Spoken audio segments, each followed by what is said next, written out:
Hello നമസ്കാരം, Tara's wonder കിച്ചണിലേക്ക് എല്ലാവർക്കും സ്വാഗതം. നമുക്കിന്ന് ബീറ്റ്റൂട്ട് വെച്ചിട്ടുള്ള രണ്ട് തരം റെസിപ്പീസിൻ്റെ വീഡിയോ ആയിട്ടാണ് ഞാൻ വന്നേക്കുന്നത്. ബീറ്റ്റൂട്ട് വെച്ചിട്ട് നമുക്ക് പലതരം റെസിപ്പീസ് ഞാൻ ഇതിക്കുമ്പോൾ കാണിച്ചിട്ടുണ്ട്. അപ്പോൾ ഇത് ഒരെണ്ണം ഞാൻ അച്ചാറിടുന്നതാണ്, മാങ്ങയും ബീറ്റ്റൂട്ടും കൂടി അച്ചാറിടുന്നതാണ് ആദ്യത്തെ റെസിപ്പി. പിന്നെ വേറെ ഒരെണ്ണം പരിപ്പിട്ടിട്ട് ബീറ്റ്റൂട്ട് കറി വയ്ക്കുന്നതാണ്. അപ്പോൾ ഞാൻ ഈ 4 മാങ്ങ, മൂവാണ്ട മാങ്ങയാണിത്. ഈ മാങ്ങയും 2 ബീറ്റ്റൂട്ടും കൂടിയാണ് അച്ചാറിടുന്നത്.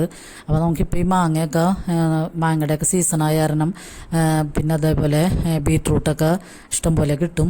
അപ്പോൾ നമുക്കിപ്പോഴൊക്കെ ഇങ്ങനെ അച്ചാറിട്ട് വയ്ക്കുകയാണെങ്കിൽ വർഷകാലത്തൊക്കെ അച്ചാറിന് വേണ്ടി നമ്മൾ കടയിലൊന്നും പോയി പാക്കറ്റ് അച്ചാറൊന്നും വാങ്ങിക്കേണ്ട ആവശ്യമില്ല. അപ്പോൾ നമുക്കിപ്പോൾ മാങ്ങയൊക്കെ ഇഷ്ടംപോലെ കിട്ടണ സീസണാണ്. അപ്പോൾ ഇത് നല്ല ഫ്രഷ് മാങ്ങയാണ്. ഞാൻ ആങ്ങളുടെ വീട്ടിൽ പോയപ്പോൾ അവിടെ നിന്ന് കൈ കൊണ്ട് തന്നെ പറിച്ചെടുത്ത മാങ്ങയാണിത്.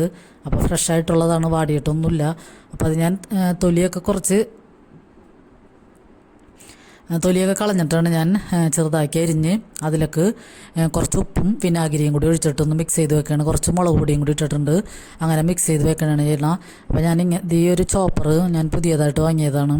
എൻ്റെ ഒരു പ്ലെയിനായിട്ടുള്ള ഒറ്റ ലെയറിൻ്റെ ഒരു ചോപ്പറായിരുന്നു. അപ്പോൾ അത് കായ വറുത്തതൊക്കെ നമ്മൾ വറക്കുമ്പോൾ അതിൻ്റെ ബ്ലേഡിൻ്റെ മൂർച്ചയൊക്കെ പോയിട്ടുണ്ടായിരുന്നു. അപ്പോൾ ഞാൻ ഇതൊരെണ്ണം ഇങ്ങനെ ചതുരത്തിലുള്ളത് വാങ്ങി നോക്കിയതാണ്. അപ്പോൾ നമ്മളിങ്ങനെ ചോപ്പ് ചെയ്യുമ്പോൾ പുറത്തോട്ടൊന്നും തെറിക്കില്ല, പാത്രത്തിൽ തന്നെ ഉള്ളിലായിട്ട് നന്നായിട്ട് വീണോളും.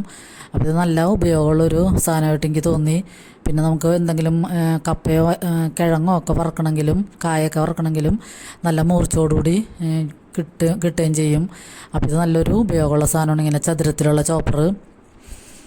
അപ്പോൾ അതിൽ നമുക്ക് ഇതിൽ ചെറിയതും വലുതും എല്ലാം ഉണ്ട്.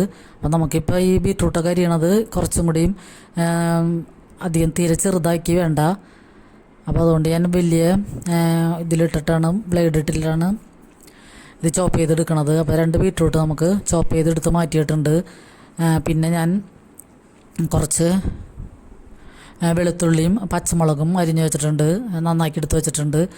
പിന്നെ കുറച്ച് ഇഞ്ചി നമുക്ക് ചേർക്കണം. അപ്പോൾ ഈ ഇഞ്ചി ഞാൻ ഉണക്കി എടുത്ത് വെച്ചതാണ്. അപ്പോൾ ഇഞ്ചിയൊക്കെ ചിലപ്പോൾ കുറച്ച് ദിവസം ഫ്രിഡ്ജിൽ ഇരിച്ച് കഴിഞ്ഞാൽ ചിലപ്പോൾ അത് ഫംഗസൊക്കെ ഒന്ന് ചീത്താവും. അപ്പോൾ കേടാവണേക്ക് മുമ്പ് നമ്മൾ ഇത് എടുത്ത് കഴുകി ഒന്നരിഞ്ഞ് തീരെ ചെറുതാക്കണ്ട അരിയണം അത്. അപ്പം അത് വെയിലത്ത് വെക്കുകയാണെങ്കിൽ നമുക്കൊരു ദിവസം കൊണ്ട് തന്നെ ഇത് നന്നായിട്ട് ഉണങ്ങി കിട്ടും. 1-2 ദിവസം വെച്ചാൽ നല്ല കിലുകിലായിട്ട് ഉണങ്ങി കിട്ടും. അപ്പം നമ്മൾക്ക് ഇത് കുറച്ചെടുത്ത് മിക്സിയിലിട്ടൊന്ന് അടിച്ചു കഴിഞ്ഞാൽ ഇഞ്ചിയുടെ പൊടിയായിട്ട് കിട്ടും. അപ്പോൾ അത് കറിയിലിടാൻ നല്ല ടേസ്റ്റാണ്. അപ്പോൾ ഇഞ്ചി ഞാനത് കുറച്ച് ഉള്ളൂ, അത് ഉണക്കിയെടുത്ത് വെച്ചതാണ്. അപ്പോൾ ഉണക്കിയപ്പോൾ അരിഞ്ഞ് കഴിഞ്ഞപ്പോൾ കൂടുതലുണ്ടായിരുന്നു, ഉണങ്ങി കഴിഞ്ഞപ്പോൾ അത്രേ ഉള്ളൂ. അപ്പോൾ ഒരു ചെറിയൊരു ചെപ്പിലാക്കി എടുത്ത് വെച്ചതാണ്. അപ്പോൾ അതിൽ നിന്ന് കുറച്ച് കഷ്ണങ്ങൾ എടുത്തിട്ട് നമ്മൾ ഈ അച്ചാറിലേക്ക് ചേർക്കാൻ എടുക്കുന്നുണ്ട്. അപ്പോൾ ആ ഇഞ്ചി പൊടിച്ചതിന് ശേഷം ആ വെളുത്തുള്ളിയും പച്ചമുളകും കൂടി ഇട്ടിട്ടൊന്ന് ക്രഷ് ചെയ്തെടുക്കാം. പിന്നെ നമ്മളിങ്ങനത്തെ നല്ല കട്ടിയുള്ളൊരു ചീനിച്ചട്ടി വെച്ചിട്ട് അതിലേക്ക് ഞാൻ ബ്രാൻ ഓയിലാണ് ഒഴിച്ചു കൊടുക്കുന്നത്. ബ്രാൻ ഓയിൽ എന്ന് പറഞ്ഞാൽ തവിട് ഓയിൽ. അപ്പോൾ അതാണ് ഒഴിച്ചു കൊടുക്കുന്നത്. അപ്പോൾ അതൊഴിച്ച് ചൂടായതിന് ശേഷം ഒരു കഷ്ണം കായം ഇട്ട് കൊടുക്കാം. അപ്പോൾ കായം അതിൽ തന്നെ കിടന്ന് നന്നായിട്ട് ഫ്രൈ ആയതിന് ശേഷം ഞാൻ പിന്നെ അതെടുത്ത് പൊടിക്കുകയൊന്നും ചെയ്യണില്ല, അത് അച്ചാറിൻ്റെ കൂടെ തന്നെ കിടന്ന് മിക്സ് ആയിക്കോളും. പിന്നെ അതിലേക്ക് നമുക്ക് 1 ടീസ്പൂൺ ഉലുവയും 1 ടീസ്പൂൺ കടുകും കൂടി ഇട്ടിട്ട് ഒന്ന് പൊട്ടിച്ചെടുക്കാം. അത് പൊട്ടി വരുമ്പോൾ തന്നെ നമ്മൾ ക്രഷ് ചെയ്ത് വെച്ചിരിക്കുന്ന വെളുത്തുള്ളിയും ഇഞ്ചിയും പച്ചമുളകും കൂടി ഇതിലേക്ക് ചേർത്ത് കൊടുക്കാം. അപ്പോൾ വെളുത്തുള്ളി ഇഞ്ചിയൊക്കെ ഇങ്ങനെ നമ്മൾ മിക്സിയിലിട്ടൊന്ന് ക്രഷ് ചെയ്ത് അച്ചാറിലൊക്കെ ഇടുകയാണെങ്കിൽ നല്ല അടിപൊളി ടേസ്റ്റാണ്. അപ്പോൾ അതിൻ്റെ നല്ല ഫ്ലേവർ ഉണ്ടാവും അച്ചാറിന്. അപ്പോൾ ചിലപ്പോഴൊക്കെ ഞാൻ അരിഞ്ഞൊക്കെ ഇടാറുണ്ട്, പക്ഷേ അരിഞ്ഞിടണതിൽ ടേസ്റ്റാണ് ഇങ്ങനെ ചെയ്യുമ്പോൾ. അപ്പോൾ അച്ചാറൊക്കെ ഇടുമ്പോൾ ഇങ്ങനെ ഒരു പ്രാവശ്യം ഒന്ന് എല്ലാവരും ഒന്ന് ട്രൈ ചെയ്ത് നോക്കുക. അപ്പോൾ നമുക്കതും കൂടി ഇട്ടിട്ട് ഒന്ന് മൊരിഞ്ഞ് വരണം. ഈ പച്ചമുളകും വെളുത്തുള്ളിയും ഇഞ്ചിയൊക്കെ കൂടി ഒന്ന് നന്നായിട്ട് മൊരിഞ്ഞ് വരണം. എന്നിട്ട് ഞാൻ അതിലേക്ക് പൊടികളൊക്കെ ചേർക്കണേക്ക് മുമ്പ് തന്നെയാണ് മാങ്ങയും ബീറ്റ്റൂട്ടും ഇട്ട് കൊടുക്കണത്. അപ്പോൾ ഈ മാങ്ങയും ബീറ്റ്റൂട്ടൊക്കെ ഒന്ന് വാടി വരണം, അധികം വേഗരുത്, ഒന്ന് വാടി വന്നിട്ട് വേണം നമുക്ക് പൊടികളൊക്കെ ഇട്ട് കൊടുക്കാൻ. അപ്പോൾ മാങ്ങയിൽ ഞാൻ ആവശ്യത്തിനുള്ള ഉപ്പ് 2 സ്പൂൺ ഉപ്പിട്ടിട്ടുണ്ടായിരുന്നു. പിന്നെ നമുക്ക് വേണമെങ്കിൽ ഇപ്പം ഞാൻ ഈ വെളുത്തുള്ളിയിലേക്കൊക്കെ ഒരു 1/2 ടീസ്പൂൺ കൂടി ഉപ്പിട്ടിട്ടുണ്ട്. എന്നിട്ട് നന്നായിട്ട് മിക്സ് ചെയ്തിട്ട് ഒന്നത് നല്ലോണം മൂക്കണ വരെ വെയിറ്റ് ചെയ്യാം. അതിന് ശേഷം നമുക്ക് മാങ്ങയും ബീറ്റ്റൂട്ട് ഇട്ട് കൊടുക്കാം. ബീറ്റ്റൂട്ടൊക്കെ വാങ്ങുകയാണെങ്കിൽ തന്നെ നമ്മൾ ഫ്രിഡ്ജിൽ വെച്ചത് 2 ദിവസമൊക്കെ ഇരുന്ന് കഴിഞ്ഞാൽ നന്നായിട്ട് വാടിപ്പോകും. അപ്പോൾ ഇങ്ങനെ ഫ്രഷായിട്ട് ഉള്ള കറിയോ അച്ചാറൊക്കെ ചെയ്യുകയാണെങ്കിൽ അതൊട്ടും കേടാവാതെ നമുക്ക് ഉപയോഗിക്കാൻ പറ്റും. അപ്പം ഇപ്പം ഇങ്ങനത്തെ അച്ചാറൊക്കെ ഇട്ട് വെക്കുകയാണെങ്കിൽ നമുക്കിപ്പോൾ മഴയൊക്കെ പെയ്യുമ്പോഴായാലും കറികളൊന്നും ഇല്ലെങ്കിലും ഈ അച്ചാറും ഒരു പപ്പടമൊക്കെ കൂട്ടിയാലും നമുക്ക് ലഞ്ചൊക്കെ കഴിക്കാൻ പറ്റും. അപ്പോൾ ഇങ്ങനെയൊക്കെ ഇട്ട് ഫ്രിഡ്ജിലൊക്കെ എല്ലാവരും ഒന്ന് സൂക്ഷിക്കുക. അപ്പോൾ കഴിഞ്ഞ കൊല്ലം ഞാൻ മാങ്ങ പുളിയും കേടാകാതെ ഫ്രീസറിലൊക്കെ വെച്ച ഒരു വീഡിയോ ഇട്ടിട്ടുണ്ടായിരുന്നു. അപ്പോൾ അത് കാണാത്തവരുണ്ടെങ്കിൽ കണ്ടു നോക്കുക. അപ്പോൾ അതൊരു വലിയൊരു പ്ലാസ്റ്റിക്കിൻ്റെ ബോട്ടിലാക്കി ഞാൻ ഫ്രീസറിൽ സൂക്ഷിച്ച് വെച്ചിട്ടുണ്ടായിരുന്നു. അപ്പോൾ അത് എടുത്തിട്ടാണ് ഞാൻ ഈ ഒരു കൊല്ലക്കാലം കറികളൊക്കെ വെച്ചത്. നമ്മൾ മീനും മാങ്ങയും വയ്ക്കുമ്പോഴും മാങ്ങക്കറി വയ്ക്കുമ്പോഴും അല്ലാതെ നമ്മൾ തേങ്ങരച്ച് കായൊക്കെ തേങ്ങരച്ചൊക്കെ വയ്ക്കുമ്പോഴായാലും മാങ്ങ ഇടണമെങ്കിൽ അതിൽ നിന്നിട്ടാൽ മതി. ഞാനപ്പോൾ ഈ ഒരു കൊല്ലം മുഴുവനും പെരുന്നാളും ആവശ്യങ്ങളൊക്കെ വന്നപ്പോഴൊക്കെ അതിൽ നിന്ന് തന്നെയാണ് മാങ്ങ എടുത്തിട്ട് നമ്മൾ ഉപയോഗിച്ചത്. അപ്പോൾ നമ്മൾക്ക് വേറെ മാങ്ങയുടെ സീസൺ കഴിയുമ്പോൾ നല്ല വില കൊടുക്കേണ്ടി വരും മാങ്ങയ്ക്ക്. അപ്പോൾ ഇങ്ങനെ എടുത്ത് സൂക്ഷിക്കുകയാണെങ്കിൽ നമുക്ക് നന്നായിട്ട് ഉപയോഗിക്കാൻ പറ്റും. അപ്പോൾ നമ്മൾ ഈ മാങ്ങയും ബീറ്റ്റൂട്ടൊക്കെ ഇട്ടതിന് ശേഷം ഒന്ന് വാടിയതിന് ശേഷം ഒരു 1/2 ടീസ്പൂൺ മഞ്ഞൾപ്പൊടിയും ഒരു 3 ടേബിൾ സ്പൂണാണ് ഞാൻ എരിവുള്ള മുളക് പൊടിയാണ് ചേർത്ത് കൊടുക്കുന്നത്. അപ്പോൾ ഇതിൽ പച്ചമുളകൊക്കെ അടിച്ച് ക്രഷ് ചെയ്ത് ചേർത്തേക്കണാരം തന്നെ കൂടുതൽ മുളക് പൊടിയൊന്നും ഇടണ്ട. അപ്പോൾ ഈ മുളക് പൊടിയൊക്കെ ഇട്ടതിന് ശേഷം നമുക്കൊന്നും കൂടി നന്നായിട്ടൊന്ന് മിക്സ് ചെയ്താൽ മതിയാകും. അപ്പോൾ ആ ചൂടി കിടന്നതിൻ്റെ പച്ചമണമൊക്കെ മാറിക്കോളും. നന്നായിട്ട് മിക്സ് ചെയ്യാം. പിന്നെ നമുക്കിതിലേക്ക് ഞാൻ കുറച്ച് തിളപ്പിച്ചാറിയ വെള്ളം ഒരു 1/4 കപ്പ് തിളപ്പിച്ചാറിയ വെള്ളം ഒഴിച്ച് കൊടുക്കുന്നുണ്ട്. എന്നാലാണ് ഇതിൻ്റെ ഗ്രേവിയൊക്കെ നന്നായിട്ട് ഒരു ചെറിയ ഗ്രേവിയോടുകൂടി നമുക്ക് കിട്ടുള്ളൂ. പിന്നെ മാങ്ങയിൽ ഞാൻ വിനാഗിരി ഒഴിച്ച് വെച്ചിട്ടുണ്ടായിരുന്നു. എന്നാലും ഒരു 2 ടേബിൾ സ്പൂണും കൂടിയും വിനാഗിരിയും കൂടി ഒഴിച്ച് കൊടുക്കുന്നുണ്ട്. അതും കൂടി ഒഴിച്ചിട്ട് ഒരു നുള്ള് പഞ്ചസാരയും കൂടി ഞാൻ ചേർക്കുന്നുണ്ട്. എല്ലാ ടേസ്റ്റൊക്കെ ഒന്ന് ബാലൻസ് ചെയ്യാൻ വേണ്ടി 1 ടീസ്പൂൺ പഞ്ചസാരയും കൂടി ചേർത്ത് കൊടുക്കാം. എന്നിട്ട് നന്നായിട്ട് മിക്സ് ചെയ്ത് കഴിഞ്ഞിട്ട് നമുക്ക് ഫ്ലെയിം ഓഫ് ചെയ്യാം.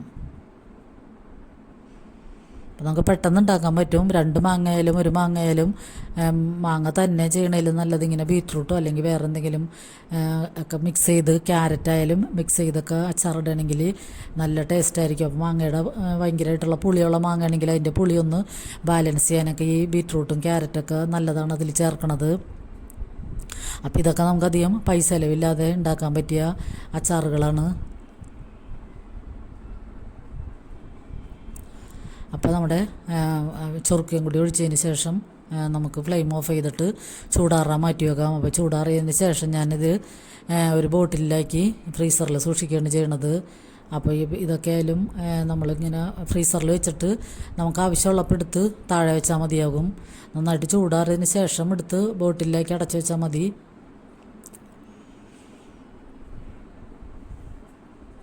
അപ്പോൾ നമ്മുടെ അടിപൊളി ബീറ്റ്റൂട്ട് മാങ്ങ അച്ചാറോടെ റെഡിയാണ്. നല്ല അടിപൊളി ടേസ്റ്റാറുന്നത്. അധികം പൈസ ചിലവൊന്നും അല്ലാതെ നമുക്ക് ഫ്രീ ആയിട്ട് എളുപ്പത്തിൽ ഉണ്ടാക്കിയെടുക്കാൻ പറ്റും. അപ്പോൾ എല്ലാവരും ഇങ്ങനത്തെയൊക്കെ അച്ചാറ് മാങ്ങയൊക്കെ കിട്ടുമ്പോൾ ഇങ്ങനെയൊക്കെ ഒരു മിക്സഡ് അച്ചാറൊക്കെ ഉണ്ടാക്കാൻ ശ്രമിക്കുക.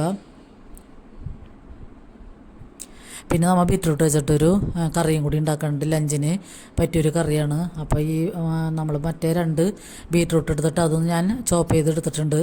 അപ്പോൾ അതും പിന്നെ കുറച്ച് പരിപ്പും ഒരു ഉരുളക്കിഴങ്ങും കൂടിയാണ് ചേർക്കുന്നത്. അപ്പോൾ നമ്മുടെ വീട്ടിലുള്ള സാധനങ്ങൾ എന്തിട്ടാണെന്ന് വെച്ചാൽ അതൊക്കെ നോക്കിയിട്ട് നമുക്കൊരു കറി ഉണ്ടാക്കാൻ പറ്റും.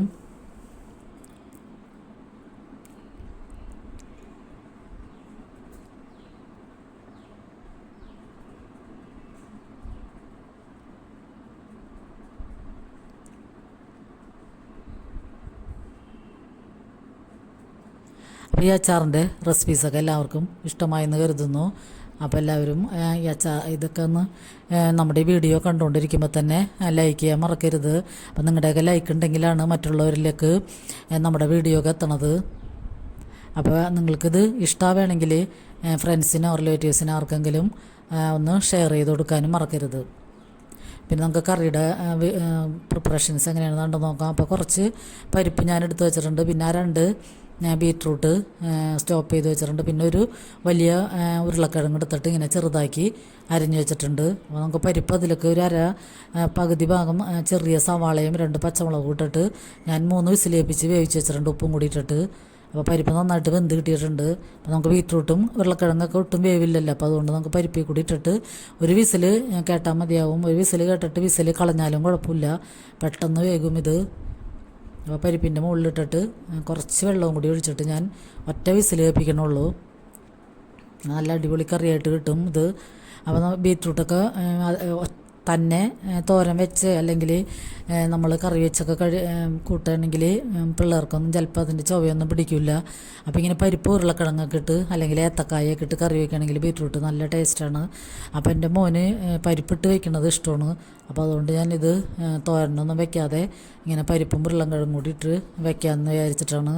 അപ്പോൾ ബീറ്റ്റൂട്ടൊക്കെ കൂട്ടാത്ത പിള്ളേർക്ക് ക്യാരറ്റൊക്കെ ആയാലും ഇങ്ങനെ തന്നെ നമുക്ക് കറി വെച്ച് കൊടുക്കാൻ പറ്റും. അപ്പോൾ ബീറ്റ്റൂട്ടിൻ്റെ ചുവയൊന്നും ഇല്ലാതെ തന്നെ നല്ല അടിപൊളി കറിയാക്കി കിട്ടും. അപ്പോൾ ഞാൻ പിന്നെ ബാക്കി നമ്മൾ പരിപ്പിലിട്ട പകുതി സവാളയും 2-3 ചെറിയ കഷ്ണം ചെറിയ ഉള്ളി 2-3 കഷ്ണം എടുത്തിട്ടുണ്ട്. പിന്നെ കുറച്ച് 5-6 അല്ലി വെളുത്തുള്ളിയും കൂടി എടുത്തിട്ട് അതൊക്കെ അരിഞ്ഞെടുത്ത് വെളിച്ചെണ്ണയിൽ വഴറ്റിയെടുക്കാം. പിന്നെ കുറച്ച് കറിവേപ്പിലയും കൂടി ഇട്ട് കൊടുക്കാം. അപ്പോൾ ഉള്ളിയൊക്കെ ഭയങ്കരമായിട്ട് മൂത്ത് ബ്രൗൺ നിറമൊന്നും ആവണ്ട, ഒരു 3/4 ഭാഗം മൂത്ത് കഴിയുമ്പോൾ തന്നെ നമുക്കതിലേക്ക് ഞാനിതിലൊക്കെ അധികം പൊടികളൊന്നും ചേർക്കണുള്ളൂ. ഒരു 1/2 ടീസ്പൂൺ കുരുമുളക് പൊടിയും 1/4 ടീസ്പൂൺ മഞ്ഞൾപ്പൊടിയും മാത്രം ചേർക്കണുള്ളൂ.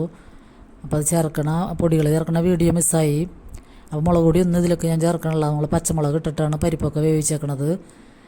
അപ്പോൾ ഇത് പിള്ളേർക്കൊക്കെ കൊടുക്കാൻ നല്ല അടിപൊളി കറിയാണ്, അധികം എരിവൊന്നും ഇല്ലാതെ നല്ല അടിപൊളി ടേസ്റ്റായിട്ട് നമുക്ക് കൂട്ടാൻ പറ്റും. അപ്പോൾ നമ്മൾ ഈ ഇട്ട് വേവിച്ച മിക്സൊക്കെ ഇതിലൊക്കെ ചേർത്തിട്ടൊന്ന് മിക്സ് ചെയ്ത് കഴിഞ്ഞാൽ നമ്മുടെ അടിപൊളി കറി ഇവിടെ റെഡിയാണ്.